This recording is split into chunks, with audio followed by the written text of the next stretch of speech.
কানাডার ইতিহাসে এই প্রথম কারো বিরুদ্ধে আনুষ্ঠানিকভাবে নিষেধাজ্ঞা জারি করা হয়েছে, আর সেটিও আবার ইসরায়েলের বসতকারীদের বিরুদ্ধে। প্রথমবারের মতো পশ্চিম তীরে বেসামরিক ফিলিস্তিনি নাগরিকদের বিরুদ্ধে সহিংসতার অভিযোগে 4 ইসরায়েলি বসতি স্থাপনকারীদের বিরুদ্ধে নিষেধাজ্ঞার ঘোষণা দিয়েছে কানাডা। বসতি স্থাপনকারীরা হলেন ডেভিড চাই চাজদাই, ইনন লেভি, জাভি বার ইয়োসেফ এবং মোশে শারভিত। কানাডা সরকার বলছে 4 জনই প্রত্যক্ষ বা পরোক্ষভাবে ফিলিস্তিনি বেসামরিক নাগরিক ও সম্পত্তির বিরুদ্ধে সহিংসতায় জড়িত ছিলেন।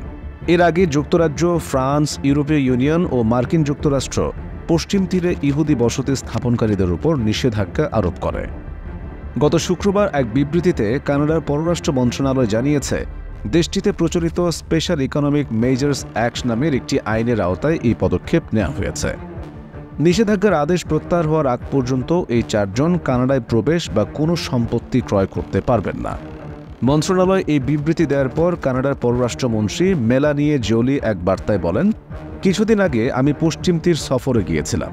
সেখানে গিয়ে সরেজমিনে বিভিন্ন এলাকায় ঘুরে ইসরায়েলি বসতকারীদের সহিংসতার ব্যাপারে আমরা স্পষ্টভাবে জানতে পারি। স্থানীয় বাসিন্দারা বলেছেন, নানা অত্যাচার ও সহিংসতার মাধ্যমে স্থানীয় বাসিন্দাদের নিজ বাড়ি ও কৃষি জমি থেকে উচ্ছেদের চেষ্টা করছেন বসতকারীরা। এই নিষেধাজ্ঞা জারির মাধ্যমে আমরা ইসরায়েলকে স্পষ্ট বার্তা দিতে চাই যে কানাডা কখনও ইসরায়েলি বসতকারীদের সহিংসতা সমর্থন করবে না এবং যেসব বসতকারী এ ধরনের কর্মকাণ্ডে সংশ্লিষ্ট তাদেরকে ফলাফল ভুগতে হবে। পররাষ্ট্র মন্ত্রণালয়ের বিবৃতিতে আরও বলা হয়েছে, মধ্যপ্রাচ্যে বিস্তৃত, যথাযথ এবং টেকসই শান্তি স্থাপনে সেখানকার অংশীদারদের সঙ্গে সমন্বয়ের ভিত্তিতে কাজ করতে কানাডা প্রতিশ্রুতিবদ্ধ। এই শান্তি প্রক্রিয়ার প্রাথমিক ধাপ হল দ্বিরাষ্ট্র সমাধান এবং পশ্চিম তীর ও পূর্ব জেরুজালেমে অবৈধ বসতি স্থাপন এই সমাধানের পথে বড় একটি বাধা।